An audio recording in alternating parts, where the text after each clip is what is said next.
నమస్తే నవ్య న్యూస్ కి స్వాగతం. ముందుగా ముఖ్యాంశాలు.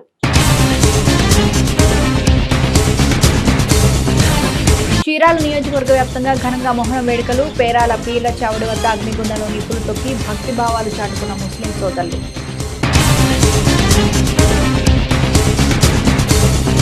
జిల్లా ప్రజలకు నిష్పక్షపాతమైన పోలీస్ సేవలను అందిస్తాం. బాపట్ల జిల్లా నూతన ఎస్పీగా బాధ్యతలు చేపట్టిన తుషార్ డూడి. చీరాల నియోజకవర్గంలో ఘనంగా తొలి ఏకాదశి పూజలు. తెల్లవారుజాము నుంచి దేవాలయాలకు పోటెత్తిన భక్తజనం. చీరాల్లో మొహరం పండుగను ముస్లిం సోదరులు భక్తి శ్రద్ధలతో ఘనంగా జరుపుకున్నారు. మహమ్మద్ ప్రవక్త మనవడు హజరత్ ఇమాం హుస్సేన్ చేసిన అత్యున్నత త్యాగానికి ప్రతీకగా మొహరం పండుగను జరుపుకోవడం ఆనవాయితీగా వస్తుంది. చీరాల్లో మొహరం పండుగను ముస్లిం సోదరులు భక్తి శ్రద్ధలతో ఘనంగా జరుపుకున్నారు. మహమ్మద్ ప్రవక్త మనవడు హజరత్ ఇమాం హుస్సేన్ చేసిన అత్యున్నత త్యాగానికి ప్రతీకగా మొహరం పండుగను జరుపుకోవడం ఆనవాయితీగా వస్తుంది. ఈ క్రమంలోనే చీరాల్లోని పేరాల పీర్ల చావడి వద్ద మొహరం పండుగ సంబరాలను ఘనంగా జరుపుకున్నారు. హిందూ ముస్లింలు తేడా లేకుండా పెద్దలు, యువకులు, చిన్నారులు పీర్ల చావడి వద్దకు చేరుకొని ప్రత్యేక ప్రార్థనలు చేశారు. పీర్ల చావడి వద్ద ఏర్పాటు చేసిన అగ్నిగుండంలో ముస్లిం సోదరులు నిప్పులు తొక్కుతూ తమ భక్తి భావాన్ని చాటుకున్నారు.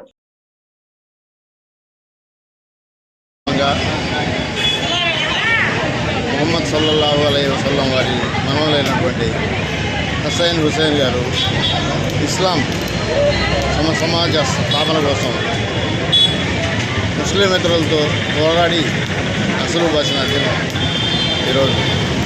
అట్టి ఆ త్యాగతలను స్మరించుకుంటూ వాళ్ళ యొక్క త్యాగ నిరతిని స్మరించుకుంటూ ఈ ఇస్లాం సంవత్సరం నూతన సంవత్సరంగా భావిస్తూ ఈ పర్వదినాన్ని ఆ త్యాగతలను స్మరించుకుంటూ వారి యొక్క మహత్తును లోకానికి తెలియజేయాలనే ఒక దృఢ సంకల్పంతో ఒక నిప్పుల గుండం ఏర్పాటు చేసుకొని దాన్ని ఆ నిప్పుల్లో నడుచుకుంటూ వారి యొక్క మహత్తును లోకానికి చాటి చెప్పడమే మా యొక్క సిద్ధాంతం. ఈ సిద్ధాంతాన్ని అందరూ కలిసిమెలిసి హిందూ ముస్లిం తారతమ్యం లేకుండా ఎంతో దాదాపు మా చిన్నతనం నుంచి దాదాపు ఒక 100 సంవత్సరాల నుంచి ఇక్కడ ఈ కార్యక్రమం ప్రతి సంవత్సరం ఎంతో వైభవంగా హిందూ ముస్లింలు అందరం కలిసి నిర్వహించుకునే ఈ కార్యక్రమం.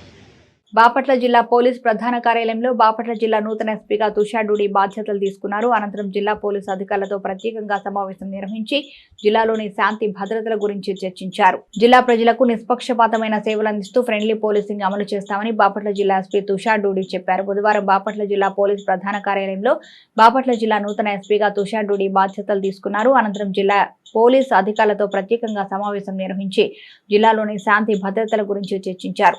ఈ సందర్భంగా జిల్లా ఎస్పీ తుషార్ డూడి మాట్లాడుతూ మహిళలు, చిన్నపిల్లల పట్ల జరిగే నేరాల మీద ప్రత్యేక దృష్టి పెడతామని, పెండింగ్ కేసుల విచారణలో సాంకేతికతను జోడించుకుని వేగంగా దర్యాప్తు చేస్తామని, సముద్ర తీర ప్రాంతంలో భద్రతా చర్యలపై మరింత దృష్టి పెడతామని, జిల్లా ప్రజలకు నిష్పక్షపాతమైన సేవలు అందిస్తూ ఫ్రెండ్లీ పోలీసింగ్ అమలు చేస్తామన్నారు. ప్రతి ఒక్కరూ స్వేచ్ఛగా పోలీస్ స్టేషన్కు వచ్చి వారి సమస్యలు చెప్పుకునే విధంగా చూస్తామని తెలిపారు. గంజాయి, ఇతర మాదక ద్రవ్యాల కట్టడి చేయడంపై ప్రత్యేక దృష్టి సారిస్తామన్నారు. రాబోయే రోజుల్లో గంజాయి, ఇతర మాదక ద్రవ్యాల అక్రమ రవాణాపై, అసాంఘిక కార్యకలాపాలకు సంబంధించిన సమాచారం తెలియపరచడానికి హెల్ప్ లైన్ నెంబర్ను ప్రారంభిస్తామన్నారు.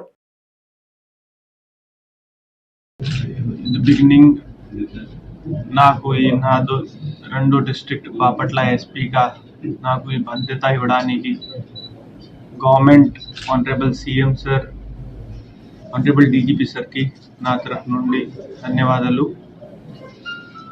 ముందే నా గురించి చెప్తాను, తర్వాత ఏ ప్రయారిటీస్ ఉంటాయి అది కూడా చెప్తాను. సో నేను తుషార్ డూడి 2018 బ్యాచ్ ఐపీఎస్ ఆఫీసర్స్. నేను నా ట్రైనింగ్ కర్నూలు జిల్లాలో చేశాను. దీని తర్వాత అసాల్ట్ కమాండర్ గ్రే హౌండ్స్గా చేశాను. అసాల్ట్ కమాండర్ చేసుకొని ఏఎస్పీ చింతాపల్లి 1 year చేశాను. తర్వాత అక్కడ నుండి కడప అడిషనల్ ఎస్పీగా వెళ్ళాను. అది చేసుకొని ఎలక్షన్ టైంలో ఫిబ్రవరి నుండి ఇప్పుడు వరకు ఆల్మోస్ట్ 6 months గుంటూరు ఎస్పీగా చేసుకొని అక్కడ ఎలక్షన్స్ అంతా సక్సెస్ఫుల్గా కంప్లీట్ చేసిన తర్వాత ఇప్పుడు ఈ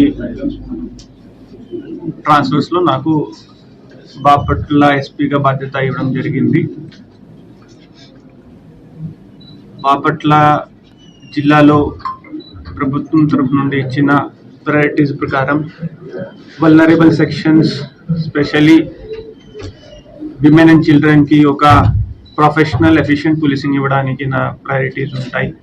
దీని తర్వాత రిడక్షన్ ఇన్ క్రైమ్ రేట్, ఈ కోస్టల్ బాగ్ కూడా ఎక్కువ ఉంది, బీచ్ ఉంది, సో దీని ప్రకారం కూడా ప్రయారిటీ పెట్టుకొని కొంచెం టెక్నాలజికల్గా అడ్వాన్స్మెంట్ వాడుకొని ఇవి అంతా కూడా ఇంప్రూవ్ చేస్తాము.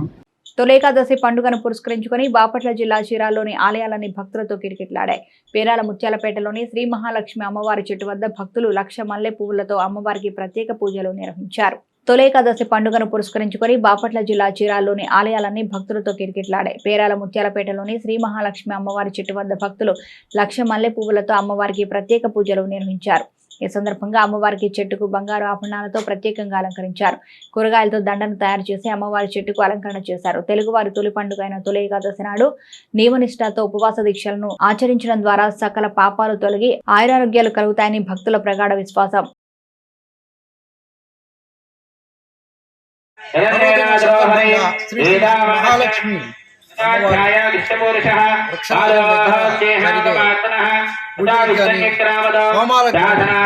విశేషంగా అందరూ వచ్చి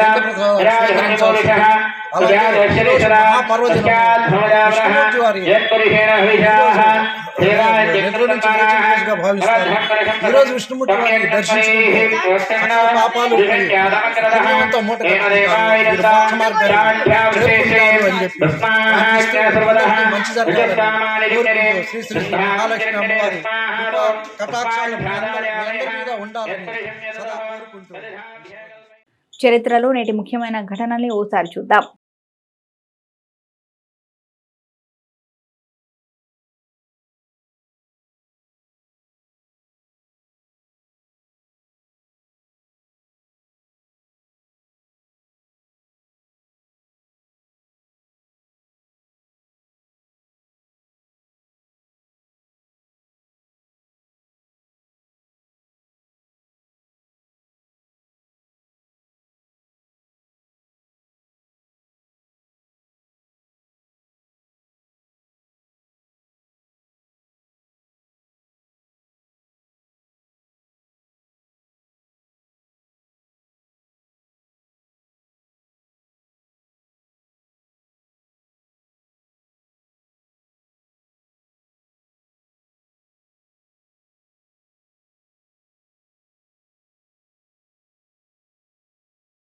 ఫ్యాక్టరీలో ప్రమాదాల నివారణపై జిల్లా స్థాయి కమిటీ సమావేశం జిల్లా కలెక్టర్ క్యాంపు కార్యాలయంలో కలెక్టర్ వెంకటమురళి అధ్యక్షతన జరిగింది.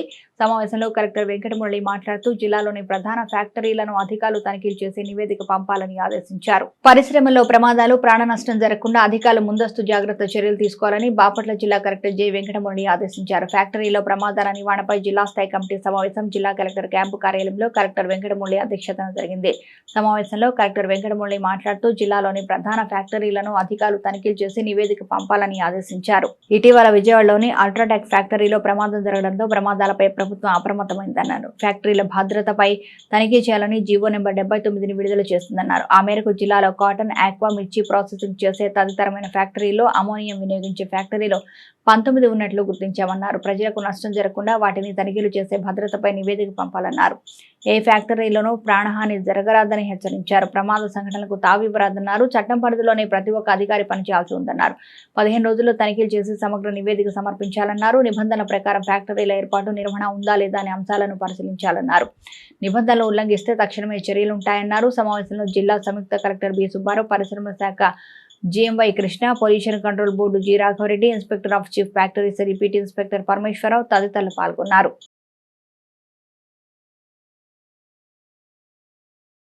చీరాల మండలం జాండ్రపేట గ్రామంలో వెంచేస్తున్న శ్రీ దాదా అమీన్పీర్ దర్గా వద్ద 10 రోజుల నుంచి మొహరం ఉత్సవాలు జరుగుతున్నాయి. చీరాల మండలం జాండ్రపేట గ్రామంలో వెంచేస్తున్న శ్రీ దాదా అమీన్పీర్ దర్గా వద్ద 10 రోజుల నుంచి మొహరం ఉత్సవాలు జరుగుతున్నాయి. ఈ సందర్భంగా ఆలయ ప్రాంగణంలో ప్రతిష్ఠించి పీర్ల వద్ద భక్తులు ప్రత్యేక పూజలు నిర్వహించారు. ఈ సందర్భంగా కమిటీ ప్రతినిధులు మాట్లాడుతూ 2002 సంవత్సరం నుంచి ఆలయం వద్ద ఉత్సవాలు జరుపుతున్నామన్నారు. మంచి చెడుల మధ్య జరిగిన పోరాటంలో చెడును అంతం చేసిన వీరుల త్యాగ ఫలితంగా మొహరం జరుపుకుంటామని చెప్పారు. ఆలయం వద్ద జరిగిన ఉత్సవాల్లో భక్తులు అధిక సంఖ్యలో హాజరయ్యారని, వచ్చిన వారికి ప్రసాదాలు కూడా అందజేశామని కమిటీ ప్రతినిధులు తెలిపారు. బాపట్ల జిల్లా చీరాల మండలం జాంపేట గ్రామంలో వేయించేసి ఉన్న హజరత్ ఖ్వాజా షైషా దాదా అమీన్ పీరు వారి దర్గా యందు కడప పీఠాధిపతులు ఆరిఫుల్లా హుస్సేని సర్కారు వారి ఆశీస్సులతో 2002 నుంచి మొహరం కార్యక్రమం చేస్తున్నాం. ఈ సంవత్సరం కూడా పీఠాధిపతుల ఆధ్వర్యంలో ఈ నెల 8వ తారీఖు నుంచి మొహరం కార్యక్రమం మొదలుపెట్టి కార్యక్రమం చేస్తున్నాం. 5వ రోజు కార్యక్రమం చేశాము, 7వ రోజు కార్యక్రమం చేశాము, ఈరోజు 9వ రోజు కార్యక్రమం కూడా నిర్వర్తించాం. ఇక రేపు వచ్చేసి మహనీయులందరినీ కలిపి వారి స్థానాలను కూర్చోబెడతాం. ప్రాసెస్ ఏంటంటే మంచి చెడు అనే విషయంలో చెడుని అనే శత్రువులను విసర్జించి వాళ్ళని నిర్జించే సమయంలో మంచి కోసం పోరాటంలో వాళ్ళ ఈ ప్రాణాలు అర్పించిన వాళ్ళ పేరు మీద, వీళ్ళ పేరు మీద ఈ మొహరం పండుగ నిర్వర్తించుకోవడం జరుగుతుంది. చీరాల మండలం విజయనగర కాలనీలో కారంచేడు మృత వీరుల 39వ సంస్కరణ సభ జరిగింది. ఈ కార్యక్రమంలో తెలుగు రాష్ట్రాల నుంచి పలు దళిత సంఘాల నాయకులు, విద్యావేత్తలు, రాజకీయ పార్టీల నాయకులు పాల్గొన్నారు. చీరాల మండలం విజయనగర కాలనీలో కారంచేడు మృత వీరుల 39వ సంస్కరణ సభ జరిగింది. ఈ కార్యక్రమంలో తెలుగు రాష్ట్రాల నుంచి పలు దళిత సంఘాల నాయకులు, విద్యావేత్తలు, రాజకీయ పార్టీల నాయకులు పాల్గొని మాట్లాడారు. ముందుగా రుధిర క్షేత్రం వద్ద మృత వీరులకు పూలమాలలు వేసి నివాళులర్పించారు. అనంతరం నిర్వహించిన సభలో పలువురు మాట్లాడారు. కారంచేడు అనే చిన్న గ్రామంలో 39 ఏళ్ల కింద జరిగిన ఘటనతో దేశం ఉలికి పడిందన్నారు. దళిత జాతి ఉద్యమాలకు బీజం పడింది కూడా ఈ సంఘటన ద్వారానే అని గుర్తు చేశారు. వివిధ రాష్ట్రాల్లో దళితులందరినీ ఏకతాటిపై నడిపిన ఈ ఘటన చరిత్రలో నిలిచిపోయిందన్నారు. అనేక మేధావులు, విద్యావేత్తలు ఎందరో ఉద్యమంలో నడిచి బాధితులకు అండగా నిలిచారన్నారు. అయితే అనేక ఉద్యమాలకు కారంచేడు ఘటన మార్గదర్శకంగా ఉన్నప్పటికీ ఇటువంటి ఘటనలకు సమాధానంగా రాజకీయ పరిష్కారం ఖచ్చితంగా అవసరమన్నారు. సంస్కరణ సభలు జరుపుకుంటూ పోతే అవి ప్రతి ఏటా వస్తాయని, కానీ ఇటువంటి పరిష్కారాలకు ఉద్యమకాలు చూపాలన్నారు. ప్రభుత్వాలు కూడా కుల మతాలు జరుగుతున్న ఆధిపత్య పోర్లను అణిచివేసేలా ప్రత్యేక చర్యలు తీసుకోవాలన్నారు. ఈ కార్యక్రమంలో భాస్కరరావు, భగత్ సింగ్, మాణిక్యరావు, లక్ష్మీప్రసాద్, దేవదానం తదితరులు పాల్గొన్నారు.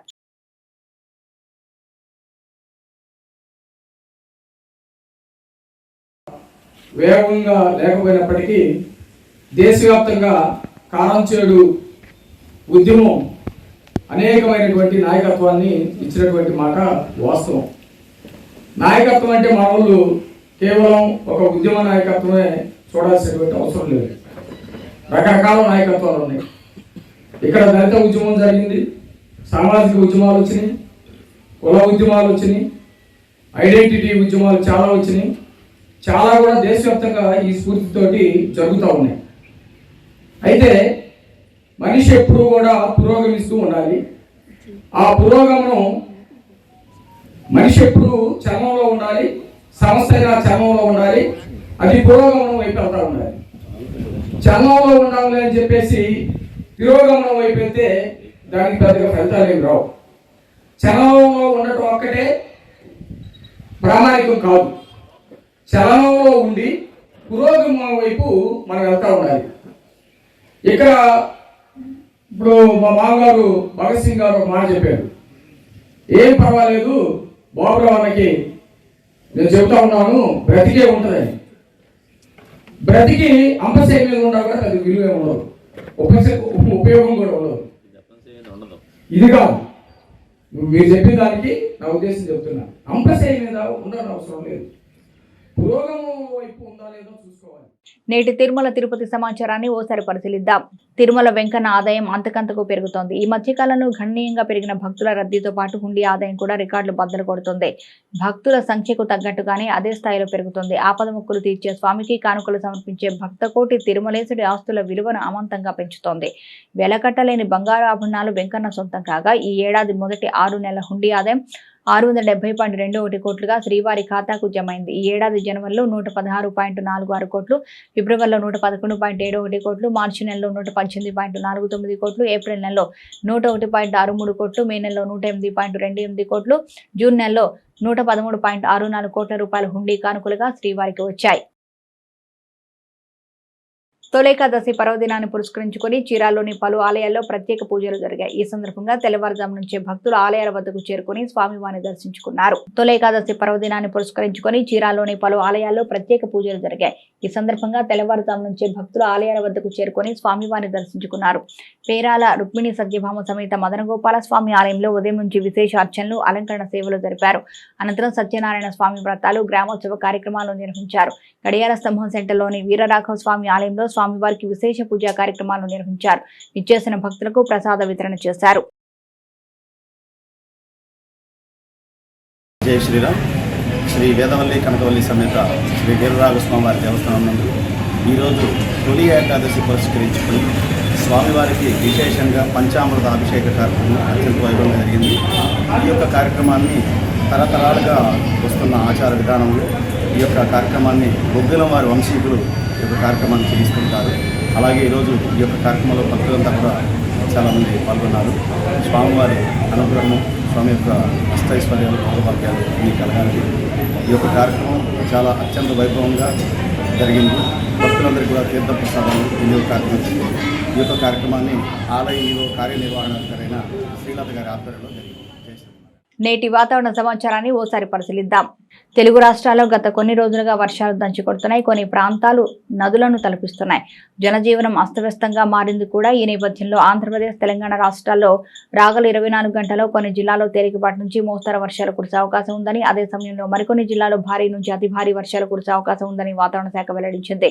దక్షిణ ఛత్తీస్గఢ్ పరిసర విదర్భ ప్రాంతాల్లో కేంద్రీకృతమైన అల్పపీడనం సగటు సముద్ర మట్టానికి 5.8 కిలోమీటర్ల ఎత్తు వరకు విస్తరించిందని, ఎత్తుకు వెళ్లే కొద్దీ నైరుతి దిశ వైపు వంగి ఉన్న ఆవర్తనం చెందుతుందని చెప్పారు. దీంతో సముద్ర మట్టానికి 1.5 కిలోమీటర్ల ఎత్తులో అల్పపీడనం కొనసాగుతుందని ప్రకటించింది. అంతేకాదు ఈ నెల 19న పశ్చిమ మధ్య వాయు బంగాళాఖాతంలో మరో అల్పపీడనం ఏర్పడే అవకాశం ఉందని వాతావరణ సిబ్బంది తెలిపింది. దీంతో గంటకు 30 నుంచి 40 కిలోమీటర్ల వేగంతో ఈదురుగాలులు వీచే అవకాశం ఉందని, తేలికపాటి నుంచి మోస్తరు వర్షాలు కురుస్తాయని హెచ్చరించింది. వార్తలోని నేటి అంతర్జాతీయ, జాతీయ, రాష్ట్ర ముఖ్యమైన అంశాలను ఓసారి పరిశీలిద్దాం. అమెరికాలోని మిలావకీలో రిపబ్లికన్ పార్టీ మీటింగ్ జరుగుతోంది. ఆ జాతీయ కన్వెన్షన్ లో ట్రంప్ తో పాటు పార్టీ నేతలందరూ పాల్గొన్నారు. అయితే అక్కడ ఓ అనుమానాస్పద వ్యక్తిని గుర్తించారు. వేదిక బయట అతను AK-47 పట్టుకుని తిరుగుతున్నట్లు గుర్తించారు. స్కీ మాస్క్ ధరించిన అతన్ని అదుపులోకి తీసుకున్నారు. క్యాపిటల్ పోలీస్ తో పాటు హోంల్యాండ్ సెక్యూరిటీ సిబ్బంది అనుమానిత వ్యక్తిని గుర్తించారు. పెన్సిల్వేనియా సభలో ప్రసంగిస్తున్న సమయంలో డొనాల్డ్ ట్రంప్ పై ఫైరింగ్ జరిగిన విషయం తెలిసిందే. 20 ఏళ్ల థామస్ మాథ్యూ క్రూక్స్ అనే వ్యక్తి జరిపిన కాల్పులో ట్రంప్ చెవికి గాయమైంది. పార్టీ మీటింగ్ లో ట్రంప్ కు మద్దతు లభించింది. రిపబ్లికన్ పార్టీ నామినేషన్ కోసం పోటీపడ్డ నిక్కీ హేలీ, రాన్ డిసాంటిస్ లు డొనాల్డ్ ట్రంప్ కు మద్దతు పలికారు. మద్యం పాలసీకి సంబంధించిన సిబిఐ కేసులో సీఎం ఢిల్లీ ముఖ్యమంత్రి అరవింద్ కేజ్రీవాల్ దాఖలు చేసిన పిటిషన్ పై హైకోర్టు బుధవారం విచారణ జరిపింది. కేజ్రీవాల్ తరపున సీనియర్ న్యాయవాదులు అభిషేక్ మను సింఘ్వి, విక్రమ్ చౌదరి, సిబిఐ తరపున పబ్లిక్ ప్రాసిక్యూటర్ డిపి సింగ్ వాదనలు వినిపించారు. ఇరు వర్గాల వాదనలు విన్న ధర్మాసనం తీర్పును రిజర్వ్ చేసింది. రెగ్యులర్ బెయిల్ పిటిషన్ పై ఈ నెల 29న హైకోర్టు విచారణ జరపనుంది. మద్యం పాలసీ కేసులో ఇప్పటికే జ్యుడిషియల్ కస్టడీలో ఉన్న కేజ్రీవాల్ ను సిబిఐ జూన్ 26న అరెస్టు చేసింది. అదే నెల 20న ట్రయల్ కోర్టు ఆయనకు రెగ్యులర్ బెయిల్ ను కూడా మంజూరు చేసిన విషయం తెలిసిందే. ట్రయల్ కోర్టు నిర్ణయంపై ఈడీ హైకోర్టును ఆశ్రయించగా బెయిల్ పై మధ్యంతర ఉత్తర్వులు జారీ చేసింది. ఢిల్లీ పర్యటనలో ఏపీ సీఎం చంద్రబాబు నాయుడు బిజీగా ఉన్నారు. 2 వారాల వ్యవధిలో రెండోసారి ఆయన హస్తిన బాట పట్టారు. ఢిల్లీకి వెళ్లడంతోనే కేంద్ర హోంమంత్రి అమిత్ షాను కలిశారు చంద్రబాబు. విభజన అంశాలతో పాటు ఇతర రాజకీయ అంశాలపైన చర్చించారు. దాదాపు గంట పాటు అమిత్ షాతో భేటీ అయ్యారు సీఎం. అనంతరం సోషల్ మీడియా వేదిక ఎక్స్ ద్వారా అమిత్ షాతో భేటీకి సంబంధించిన విషయాలు వెల్లడించారు ఆయన. 2019-24 ఆర్థిక సంవత్సరాల మధ్య రాష్ట్ర ఆర్థిక పరిస్థితి, అదుపు తప్పిన అస్థిరమైన అప్పుల గురించి చర్చించినట్లు వెల్లడించారు. దీనిపై విడుదల చేసిన 4 శ్వేతపత్రాలపైన అమిత్ షాతో చర్చించినట్లు తెలిపారు చంద్రబాబు. గత ప్రభుత్వ అసమర్థత, నిర్వహణ లోపం, అవినీతి వల్ల ఏపీకి తీరని నష్టం వాటిల్లిందన్నారు. పునరుద్ధరణ ప్రణాళికతో కేంద్ర రాష్ట్ర ప్రభుత్వాలు కలిసి ఏపీ ఆర్థిక వ్యవస్థను గాడిలో పెడతాయన్నారు. కేంద్రంతో కలిసి ఏపీ ప్రజల ఆకాంక్షలను నెరవేర్చేందుకు కృషి చేస్తున్నామని చంద్రబాబు తెలిపారు. దీంతో పాటు కేంద్ర బడ్జెట్ లో ఏపీకి ప్రాధాన్యం ఇవ్వాలని కోరినట్లు తెలుస్తోంది. అయితే బడ్జెట్ ప్రవేశపెట్టే ముందు చంద్రబాబు ప్రధాని మోదీతో పాటు కేంద్ర మంత్రులతో భేటీ అవుతూ ఉండడం ప్రాధాన్యం సంతరించుకుంది. భారతదేశంలోని ఆటోమొబైల్ రంగాన్ని ఇటీవల కాలంలో ఎలక్ట్రిక్ వాహనాలు శాసిస్తున్నాయి. అయితే ఇప్పటికే కొంతమంది ప్రజలకు ఈవీ వాహనాలపై అంతగా నమ్మకం ఉండట్లేదు. ముఖ్యంగా కార్లు కొనుగోలు చేయాలని అనుకునేవారు ఖచ్చితంగా ఈవీలకు ప్రత్యామ్నాయ ఎంపికల కోసం చూస్తున్నారు. ఇలాంటి వారికి సిఎన్జి వాహనాలు ఈవీలకు ప్రత్యామ్నాయంగా మారాయి. ఈ నేపథ్యంలో కొన్ని కంపెనీలు సిఎన్జి వెర్షన్లో కూడా తమ కారు మోడల్స్ ను రిలీజ్ చేస్తున్నాయి. తాజాగా Hyundai motor India limited dual cylinder టెక్నాలజీతో కొత్త ఎక్స్టర్స్ సిఎన్జిని భారత మార్కెట్లో విడుదల చేస్తుంది. ఈ కారు ఎస్ఎక్స్, నైట్ ఎడిషన్ అనే 3 వేరియంట్లలో అందుబాటులో ఉంటుంది. ఈ వాహనాల ధరలు 8,50,000 నుంచి 9,38,000 వరకు ఉంటాయని అంచనా. ముఖ్యంగా Hyundai Exter CNG, Tata Punch సిఎన్జికి గట్టి పోటీనిస్తుందని మార్కెట్ నిపుణులు అంచనా వేస్తున్నారు. రోహిత్ శర్మ తర్వాత భారత టీ20 జట్టు తదుపరి కెప్టెన్ ఎవరు? ప్రస్తుతం క్రికెట్ అభిమానుల్లో దీనిపై ఆసక్తికర చర్చ నడుస్తోంది. నిన్నటి వరకు రోహిత్ వారసుడిగా స్టార్ ఆల్రౌండర్ హార్దిక్ పాండ్యా పేరు బాగా వినిపించింది. అలాగే శుభ్మన్ గిల్, రిషబ్ పంతులు కూడా కెప్టెన్ రేసులో ఉన్నట్లు ప్రచారం జరిగింది. అయితే ఈ లిస్టులో ఇప్పుడు మరొక పేరు వినిపిస్తుంది. అదే టీమిండియా 360 ప్లేయర్ సూర్యకుమార్ యాదవ్. దీనికి తగ్గట్టుగానే శ్రీలంకతో జరిగే టీ20 సిరీస్ కు సూర్యకుమార్ యాదవ్ ను కెప్టెన్ గా ఉండాలని టీమిండియా కోచ్ గౌతమ్ గంభీర్ కోరినట్లు గతంలో వార్తలు వచ్చాయి. టీ20 కెప్టెన్ గా హార్దిక్ పాండ్యా స్థానంలో సూర్యకుమార్ యాదవ్ ఉత్తమ ఎంపికని గౌతి భావిస్తున్నాడు. ఈ మేరకు టీ20 జట్టుకు కెప్టెన్ గా ఎంపిక చేయాల్సిందిగా సెలక్షన్ కమిటీకి గంభీర్ సూచించినట్లు సమాచారం. దీనికి ప్రధాన కారణం హార్దిక్ పాండ్యా ఫిట్నెస్ సమస్యలు. నవ్య న్యూస్ ముగించే ముందు ముఖ్యాంశాలు మరోసారి. చీరాల నియోజకవర్గ వ్యాప్తంగా ఘనంగా మొహరం వేడుకలు. పేరాల పీర్ల చావడి వద్ద అగ్నిగుండంలో నిప్పులు తొక్కి భక్తి భావాలు చాటుకున్న ముస్లిం సోదరులు.